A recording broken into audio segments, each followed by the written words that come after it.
Are you looking for more out of your life? Do you need ideas on how to start new businesses and how to move forward in your own personal life? Well, guess what? You have come to the right radio show.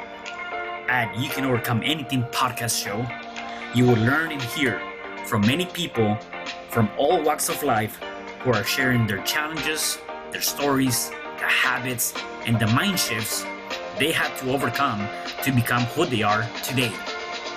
On top, you will get a chance to connect and see how you can overcome anything by networking and learning about your next move through this radio show. I present to you our great speakers at You Can Overcome Anything podcast show with your host, Cesar Espino.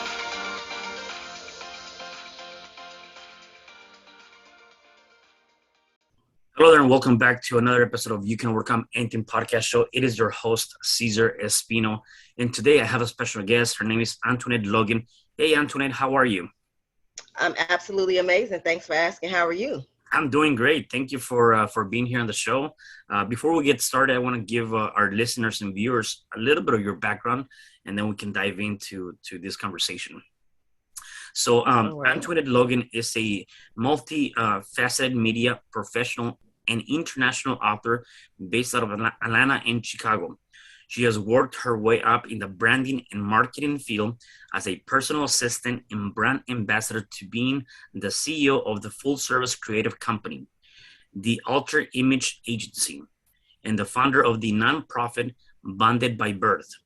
She has found a way to make it happen, wherever it may be in the moment, from pain to positivity, and dream of sharing her love with everyone she encounters. This woman has set out a mission to serve. She's not one who does a thing. She does her thing, which can be a number of things. She's a life coach who teaches from experience and personal connections to business consultant who can help you hit the ground running. With Ms.Logan, you can really have it all. Ms.Logan has had many accomplishments in her branding, public relationships, producing of digital media, events, and much more. It's easy to see why anyone can ask Ms.Logan anything. So, wow, that's amazing. Just kind of, reading that and seeing all the different things that you have going on. It definitely you want to dive into that. How about we start by telling me about your background? Where are you originally from, and how was that growing up for you? Well, I'm originally from Chicago. Chicago is a great place. Lots of things happening there. Lots of things to do. Growing up was pretty typical for a lot of people from Chicago. I had a dysfunctional background. Parents had their own issues and became parents to me. So their issues kind of bled over and became my issues. And I had a lot of pushing past a lot of adversities that had to happen during that time. Um, Being separated from my parents, my godparents that raised me during my younger years said between 2 day old or 2 weeks old is when my mom gave me to them. That time of my life was actually pretty good. They taught me a lot of great things, showed me a lot of love, a lot of things that really are how I became who I am today, because like the whole learning how to read and write and spell and all that came from that. And writing is a big part of my life today. Yeah. So Yeah. yeah, growing up in Chicago was definitely an experience. Yeah, let's take it back a little bit. So your mom gave you away at an early age. What was the reason for that? Number one, and then number two, growing up with your biological parents, what kind of impact did that make in your life? Obviously, as you mentioned, you are who you are now because of that experience. Instead of going through that at that moment, there must have been a lot of things going on through your head, or as you were getting older, a lot of things that you might have encountered at school with friends. I hear a lot, people that I talk to that have gone through something similar. There's a lot of bullying that goes with that. So I want to hear about all that backstory, if there was anything that took place for you. What was the first question that you said? So yeah, what was the reason that you were given away? Oh, the reason. Yeah. So my godfather said that she had to go to town and that she brought me there, and that was that. I don't really know the reason because honestly, I didn't even know that that had actually happened that way. Like I did remember living Mm-hmm. with them and them raising me, but obviously I'm not going to remember that she gave me to them at 2 weeks old. So I Mm-hmm. didn't even learn that information until I was in my 30s, actually. Mm. I just thought that I lived with my godparents. I don't know. I don't think that at that time I knew it wasn't quote unquote normal, if that makes Right. sense. Yeah. um, the impact that it had is definitely a big impact on who I became and how I deal with people, the decisions that I make, all of that. It's very impactful when a person is growing up separate from their natural born parents. I mean, it's like you're born with a heart, and if someone takes your heart out your body, your Mm-hmm. body's gonna respond in a way. So there was trust, trust issues, knowing that I did learn a lot of strength. I knew that I was gonna have to depend on myself early on in life, and I think that it overall had a better impact for who I am today over what the journey was like going through. Because there was a lot of ups and downs and situations that came, and it definitely stemmed from not having my parents. Yeah. Not saying that the people that were raising me weren't doing a great job, because my godparents really did do a great job. They were very attentive. I remember getting breakfast, lunch, and dinner in the same house. I remember getting taken to the school. I remember doing lines and learning so they were definitely good people. And to be honest, they weren't actually parents themselves prior to me. They didn't Mm. have children. So it's still an impact though that happens when you're separated from your parents. Right. Yeah. At what age did you realize that you were given away, or not? You already mentioned that, but at what age did you realize that you were not with your parents, or did that ever was that ever a question in Well, your mind? so my godfather said that when I was about 5 or 6, that's when my dad came back into the picture, and I apparently was with him for some time. So I've always known my mother. I just didn't live with her, and all the way up until I was a teenager, I always lived somewhere else. My mother had would pay the rent at someone else's house for me, and she Hmm. had a house where she lived. So I've always known her and knew her address, but I was always somewhere else. Always. Yeah. Right. I probably saw her sometimes on the weekends. Got it. And as you were growing up, any challenges or lessons that you've learned through the journey of, being in elementary, middle school, or high school? Uh, the lessons that I learned really aren't about school at all. The lessons that I learned is that you don't need anything or anyone to become successful to achieve your goals. You don't need a mom. You don't need your dad. You don't need school. You have everything inside of you to Mm. get where you need to go.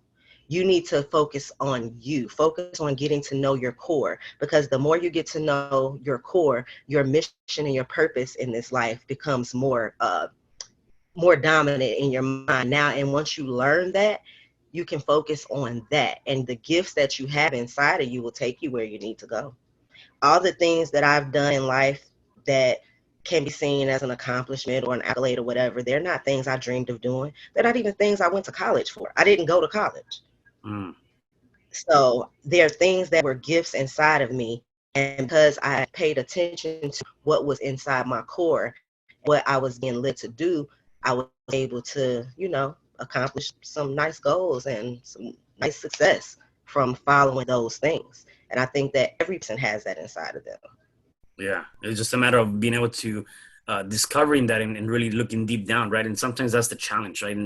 And I think, would you say that because of the situations and the things you were going through, um, those conditions made it, maybe more vivid for you to be able to find yourself versus somebody maybe that may not be going through something like that? Absolutely. I think that when you go through things that test your, when you feel like you're alone, when you feel like you don't have support, when you feel like you don't have love, you feel like you don't have people to go to, those are the moments and the situations that are building you to say, stop looking for someone and look within yourself.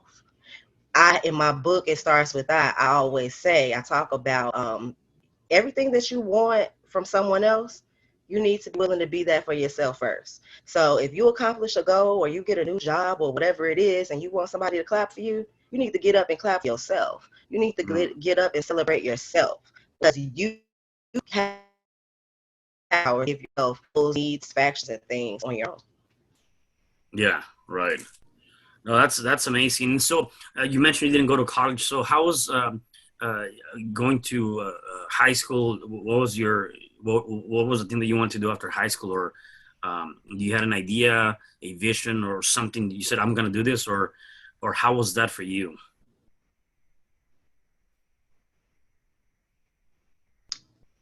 During my all of my elementary, high school, schooling time, I was going through life stuff. So that's that.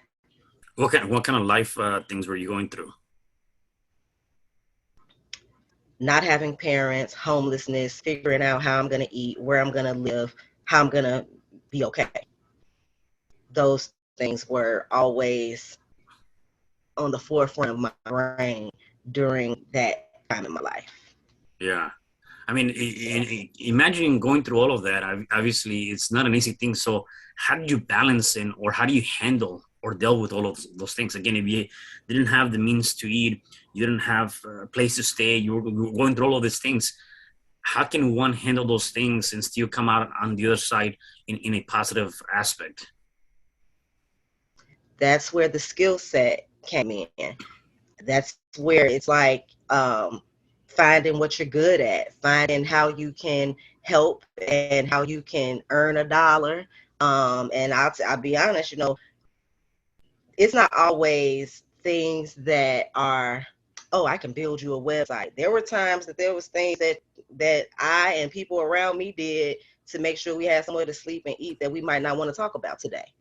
Mm, So, but when your back is against the wall, that's where your instinct to make it gotta kick in. Like, okay, what can I do right now? Can I? Oh, I see a advertisement for a job that says we're looking for someone to walk a dog. Can I walk a dog? Sure, I could walk a dog. You get mm, what I'm saying? It was really just looking all around at everything in front of you to figure out what can I do to earn income or to get what I need, because you don't always have to have money per se for the thing. If you're saying I need to eat, you might be thinking, what can I do for this particular place because that food, clean place up to get some food. You get what I'm trying to say? yeah. So there's a lot of figuring out what you can do right then and there that had to happen. Yeah, no, I can only imagine. No, that's good. So, obviously, dealing with that, trying to figure all of those things out, um, and doing that. I mean, a lot of times, you mentioned, you don't need anybody else. You can do it yourself. Did you have any kind of support system, any kind of network, anyone that might have shed some light in the things you were uh, doing and wanted to do to kind of help you and guide you, and any kind of support that you got from anybody, or even, uh, the concept behind it is, always find somebody or a mentor or people that want to edify you, not compete with you, yet edify you and or help you through that journey, right? Because I do believe that sometimes we need to find those people. Uh, Mm. Although the effort and things you want to do in life is all on you, you're always going to be able to find that, whether it's a book or a podcast or something. So, what was it for you that helped you with that? Well, one thing was writing and music. Those were two things Mm, that I did to help me navigate my thoughts and feelings. When it came to people at different stages of my life, meaning when I was in different environments with different families and different people, there were people from those families that were very supportive for me at the time in my life when they were around me. Again, I was moved around a lot. Like, I was always moved around. I went to 6 high schools my freshman year, six mm, or five, one or the other. Saying that to say that I moved around a lot. So my support system wasn't consistent because I wasn't always around. So if I was around these people from age whatever to whatever, then that particular person was very supportive during that time. But once I was taken from them and pushed somewhere else, those people really weren't around that much. And I didn't get to get back to those people until I was a full blown adult. And I started reaching back to people I remembered who treated me good and showed me love. But even then, even though I'm reaching back out as an adult, it's not consistent support, because in my mind and in my life, I'm a traveler. I'm used to just moving around. Mm-hmm. So I don't even have the consistency in my mind to constantly stay connected to you in that way, if that makes sense. Right. Yeah, no, it definitely So I does. did have some supportive people. And then I had some supportive people that, so there's this thing called Stockholm syndrome. You know, when you're in a certain environment, even if the environment is actually negative, Mm-hmm. because it's your normal, you don't understand that it's bad or not good for you. You're kind of under the control of that environment. There was some people that was definitely what I thought was my support system at that time. But after I started going through my healing journey and got older and could see things from a bird's eye view, I learned that that was not the case. So I'm no longer connected to any of those people today at all. No Mm-hmm. communication, no anything. Yeah. You have to cut the negativity and the toxicity out, no matter who it is and what relationship you have, if you want to grow. And I've done that, and I'm very happy about it. Yeah, I want to touch base on that because that's actually something that I know it may not be that simple to do, specifically when you're dealing with people that are blood related, right? And a lot of people kind of go through that, and you've heard it time after time that if you definitely want to grow, you got to either leave the toxic people behind, or the people that are the naysayers, or the negative influences that you have in your life, however you want to see them, right? And a lot of times, Mhm. for people, it's not easy to step away from a relationship that is blood related, whether parents, brothers, siblings, whatever the case may be, right? And so, um, realizing that, and recognizing that that might be the one thing you need, yet that's also the one thing that's holding you back. What would be your advice to really get people to understand and step into that space and say, you know what, you definitely gotta let it go. You gotta let it just be. The only the only thing that I can say about that, whether it's a person, place, or thing, if there is any part of your body inside of you that you got to pay attention to the energy and the vibration that you feel inside. And I'm literally talking about what's happening in your body. If you Mm, walk in the room and your body automatically do that little roller coaster drop thing, like something ain't right, you need to trust that. I actually just posted something about this yesterday. If if you go around a certain particular person and you was happy before you got with them, and then when you get there you start feeling down and energy don't feel good no more, that's probably somebody you need to let go. And you can't look at it through the eyes of relationship or how you're connected. You have to look at it, you have to actually see yourself as being the most important thing to you, because people shouldn't come before yourself, not even your children. You know, if there's something that's not if they making you feel good, you need to remove that so that you can do things that do make you feel good, right. that are positive for you, of course. Right. And what I seen, and maybe you can elaborate on this if you have any ideas on this, is what I seen is that even though you know that that person or thing, whatever, may not be making you feel good, whether it's a boyfriend, girlfriend, friend, alcohol, drugs, whatever, it's not good for you. Yeah, you're stuck. You're still there. You're still not moving away from that, um, uh, because X, Y, and Z reason, right? What is your advice to those people that might be stuck in that place where they know it's not good for them, yet they keep going back to that place that is not making them, except somehow deep down they feel like that's what's fulfilling for them. I think that that person would need to do some core homework. They need to really dissect on paper, Mm-hmm. what is it about this situation or this person that I am constantly coming back to? What do I need from them that I'm coming to get that I'm allowing myself to stay in a place that's not good for me. So an example of that is I could use myself, relationship stuff. Because I didn't have parents that treat me right and love me how I probably thought I needed to be loved growing up, I Mm-hmm. saw love in the wrong places. And when I say love, speaking from that girl, love didn't actually mean love. Love to that girl just meant something that made me feel good. So I didn't really know what love was. Mm. So here I am dating this person and staying with this person because there's one part of something that is making me feel good because I didn't get it from my parents. But yet they might be abusing me domestically. It might be a whole bunch of other stuff that's definitely not good. But because I need this particular thing, I'm staying here. They need to do the work to find out what that thing is that they're requiring from that situation. Because if you figure out that thing, you can go and heal yourself and heal in that area so that once you now fulfill that void of the thing you need, you clear minded, you can clearly see in your mind that, oh, I can get away from this because I don't need for this anymore. And I see all this bad stuff. I'm getting away. Do Mm-hmm. that make sense? Yeah, yeah, definitely. No, yeah, definitely does. Um, and so obviously you know, one of the things you mentioned here is you know, the power of I, right? And just kind of dealing with what when life coaches you in many different aspects, and you've gone through all of that. Um, where did the idea came about writing the book that you the books, right, that you have? What was the reason behind that, and what was your purpose on that?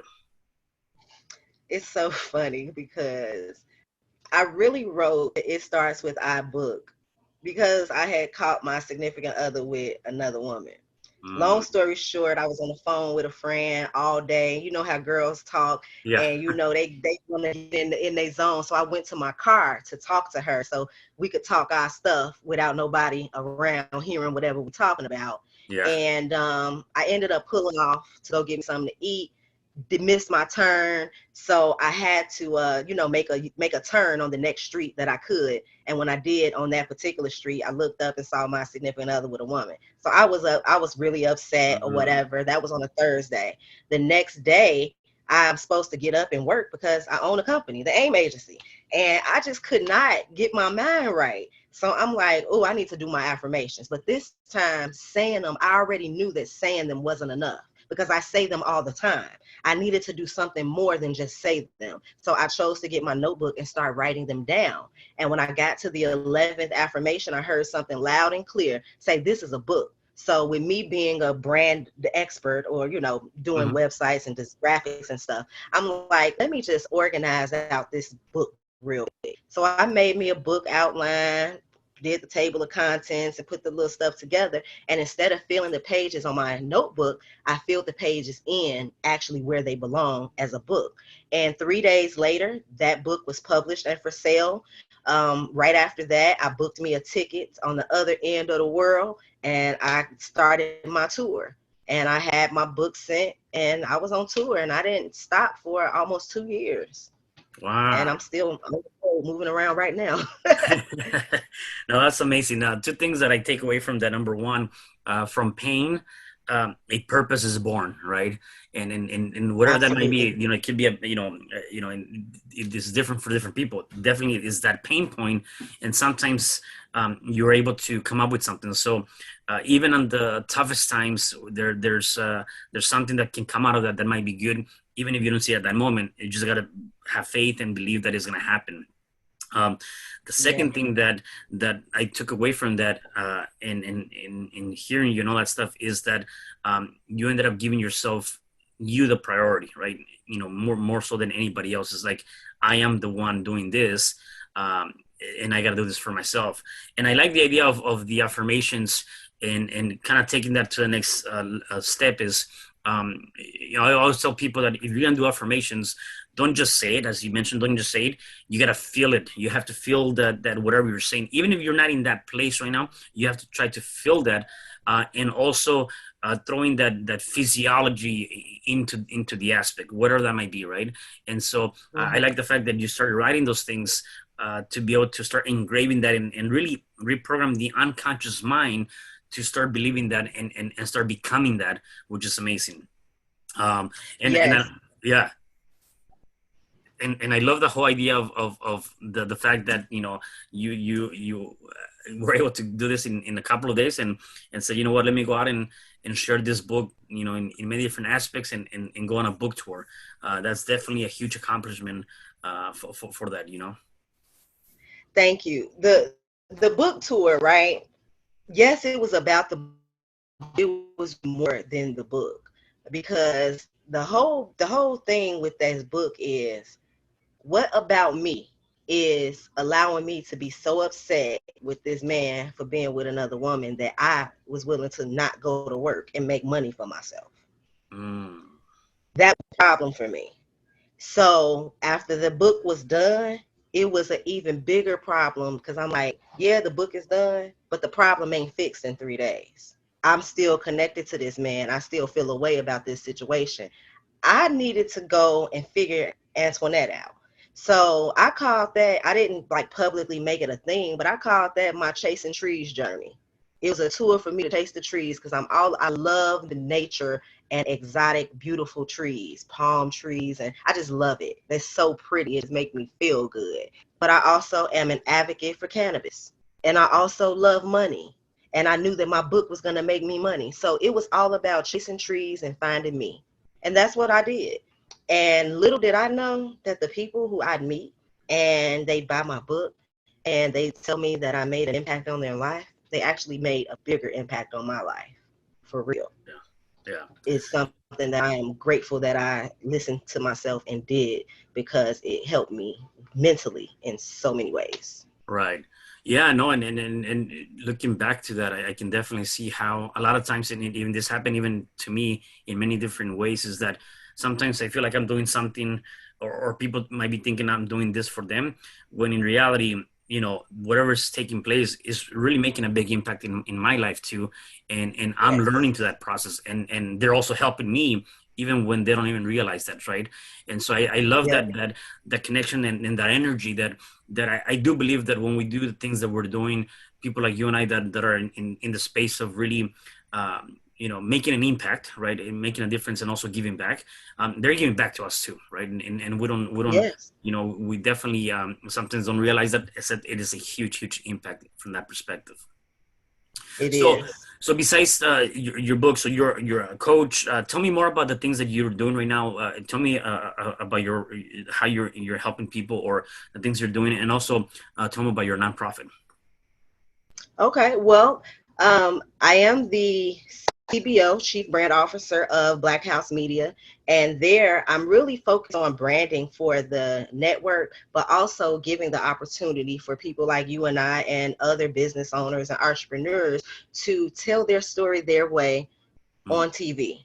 That's that part. I'm the editor in chief of a magazine, and really everything that I'm doing is all about helping you expand your brand and put eyes on you and your story in any way that I can. So whether it's through podcasting, whether it's through the magazine, whether it's through TV, whether it's creating a platform for you to come and speak, I'm actively wanting to help you achieve your goal. So if your goal is to expand your brand, let's figure out what that actually looks like. And that's kind of been what I've always been about.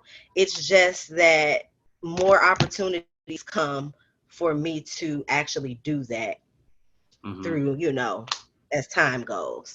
The nonprofit Bonded by Birth, we're an advocate for parents and children dealing with ruptured relationships due to the separation or disconnection from one another. I have a 15-year-old son, and unfortunately, my history became his story, literally. I was Hmm. separated from my parents. We're separated from each other right now today. And I think that it was very important to make people aware that when separation happens between parent and child, not just mother and child, but parent and child, there's trauma that happens to both people, even if it's not a bad reason that they separated. It could have been mom got to go out of town for work, Right. mom, you know what I mean, or whatever.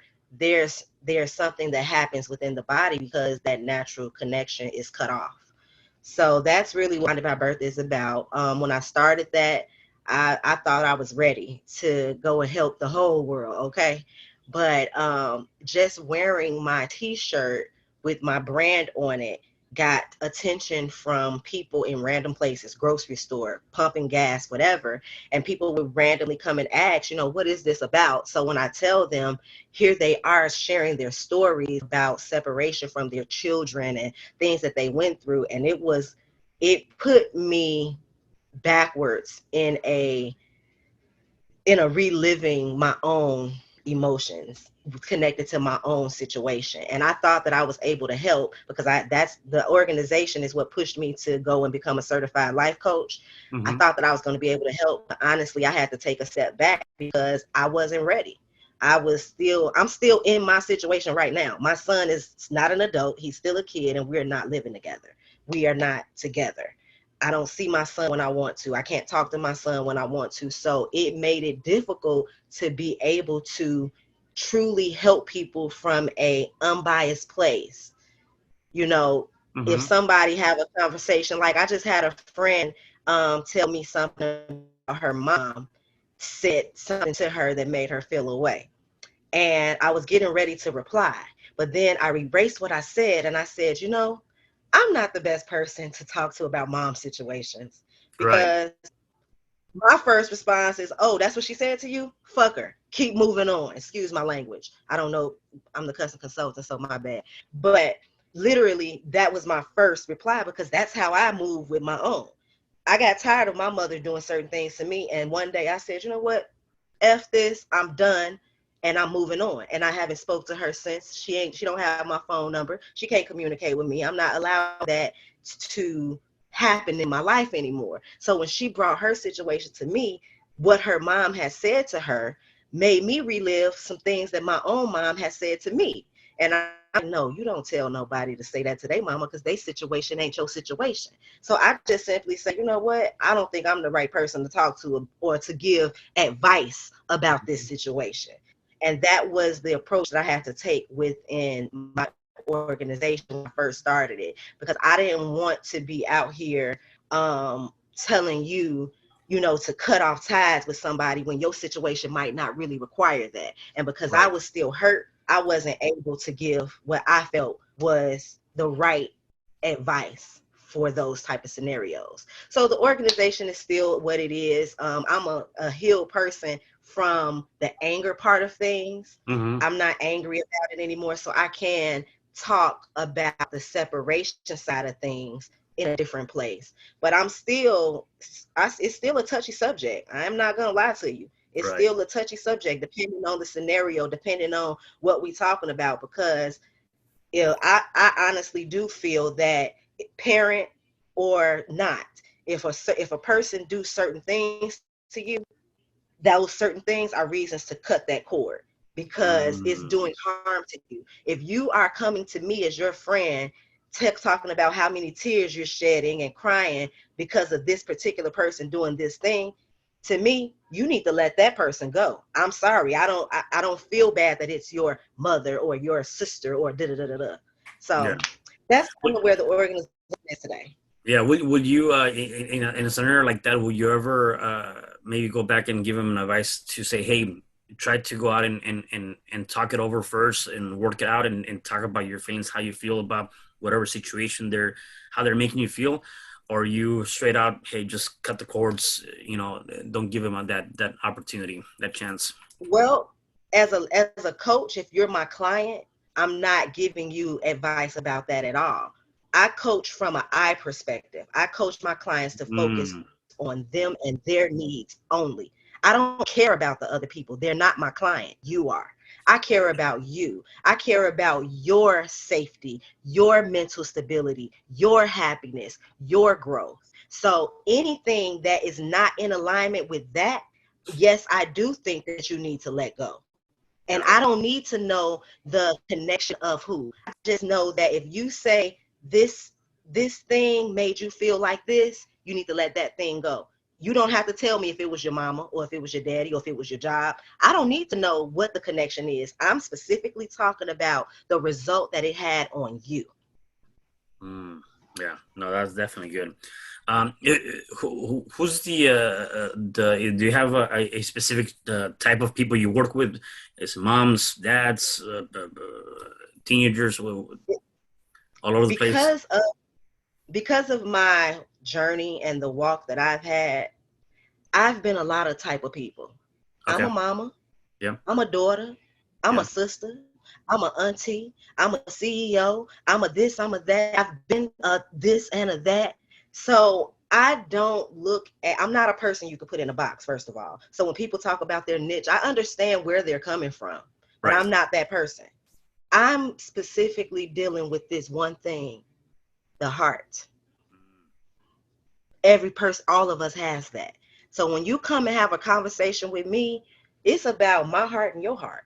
And what can I give you to help you heal the hurt in your heart?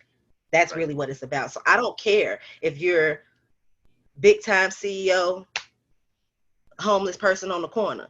I've learned things from crackheads. I've learned things from what some people consider to be a bum. And I'm saying that because that's the term that we put on them. But guess what? They still people. Right. Right. And you talked about, you've obviously gone through your own healing process and you healed some of that. Tell me, what was that like? What have you worked on, or what are the things you've done in your own life to impact you and go through that healing process? The number one thing is actually writing things down and seeing the situation on paper and being very honest, meaning so honest that you look at your own faults. I'm always going to look at my faults first. Even though I'm going to definitely acknowledge what somebody else did, I'm still going to pay closer attention to my part in it because that's the part that I can fix, change, and make better. I can't change someone else or fix their mishaps. Even if you tell somebody you did this and it made me feel this way, they're not guaranteed to change. They're not even guaranteed to apologize. So you wasting your time trying to focus on that. I focus always on self first. So it's literally writing it down and seeing it on paper, whatever the situation is. That's what worked for me. Also, if you have people that you trust, run it by them. Ask them. When you, for me, growing up in positions where I was kind of taught not to trust myself and uh my own thoughts because of like how things were. I asked a lot of questions from other people that was around me or that knew me, especially people that knew all of me, the good and the bad. See, it's a difference when you asking for someone's advice or opinion and they don't fully know you. They can only give you advice and an opinion about the part they know about you. I went to people that knew the pretty, the ugly, the good, and the bad, and give them the whole scenario. And then I say, this is my decision. This is what I made, but tell me what you think. Not really asking them to make the decision for you, but helping you organize your thoughts out. Because if you don't have guidance, you're making up your guidance as you go when you're not being actually guided. You know what I mean? So that was the way that I learned, by utilizing people that I trusted and knew that they had my best interests at heart, getting their views, doing a lot of self-reflection, a lot of writing down so I could see the situation on paper, and listening to my inner spirit, listening to the voice inside of me. Even because there's been many times that the voice inside of me will tell me this, and I'd be like, but I want to do that. And then I Right. question that. And I have done that when my spirit told me to do this, and I saw how that ended, and it wasn't good. So listening to the inner voice is definitely something that worked well too when you actually do listen. It don't always seem like it's the best decision right then and there if you don't understand, because sometimes it doesn't come with a full understanding of what that is going to look like later on. But in due time, you'll see, and you'll be glad that you listened to yourself. Yeah, no, definitely.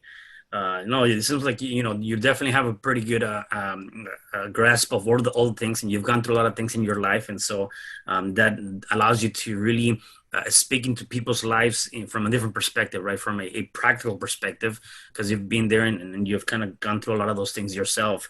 Um, Antoinette, so if people wanted to connect with you, where can they find you? How can they connect with you? How can they learn more about your nonprofit and or even working with you as a coach? Well, it's very easy. I am at Ms.Logan on all social media platforms, and that is my website. You can connect with me through my link tree, which is LINKR period EE / ask Miss MS Logan LOGAN, and there will have lots of links to my books, all sorts of stuff. Anything that's important or happening in the moment will be there. All right, awesome, awesome. And then my last question for you is for the people that are listening to us and might be watching us that are going through some sort of challenge, whatever challenge that might be, what is one thing you can say to them so that they can start overcoming that challenge? Dig deep within yourself to really figure out what's for you, what's your next thing, what you need to be doing. Ask yourself the hard questions, write it down on paper, be brutally honest if you have to. Tell it because you're talking to you. So tell yourself the truth, even if it don't feel good, because once you actually make that clear to yourself, now you can see where the work needs to happen at. Yeah. Trust yourself. You have everything within you to achieve any goal that you will ever have. It's you already have it without anything extra. Wow. Yeah, I love that. And that's definitely deep. And talking about deep, you definitely gotta look deep down in yourself. And as I said, trust, have faith, and be certain that everything's gonna work out because you already have the answer. So yeah, definitely that's great advice. Once again, thank you so much for being here on the show. Anything else you want to share before I let you And go? I appreciate you for having me. It's been a wonderful conversation. I love your platform. Thank you. Yeah, definitely. Well, thank you so much, and looking forward to collaborating with you down the line. And for the rest of you guys, do me a favor. Please make sure that you guys share this video because somebody needs to hear this. And go ahead and connect with her. I'll have all the information at the bottom for you guys. And so I'll see you guys the next episode of You Can Overcome Anything podcast show. Bye. Hi, I'm Cesar Espino, real estate investor, business coach, and consultant, and author of the book, You Can Overcome Anything, Even When the World Says No. My number is 424-501-6046. In my book, I talk about making the necessary changes to shift your mind for prosperity and certainty. Pick up your copy at Amazon. I also love helping families with their real estate and can purchase your house fast and all cash. Follow me on Instagram, Facebook, and LinkedIn. My number is 424-501-6046. Thank you for having me today. I am so glad you've tuned into this podcast. You can find me at your favorite podcast platform where you can like, subscribe, comment, and share. And to learn more about myself, my services, you can find me at www.cesarrespino.com, or you can also find me at your social media. Thanks for joining me, and I am looking forward to having you at the next episode. And know you truly can overcome anything.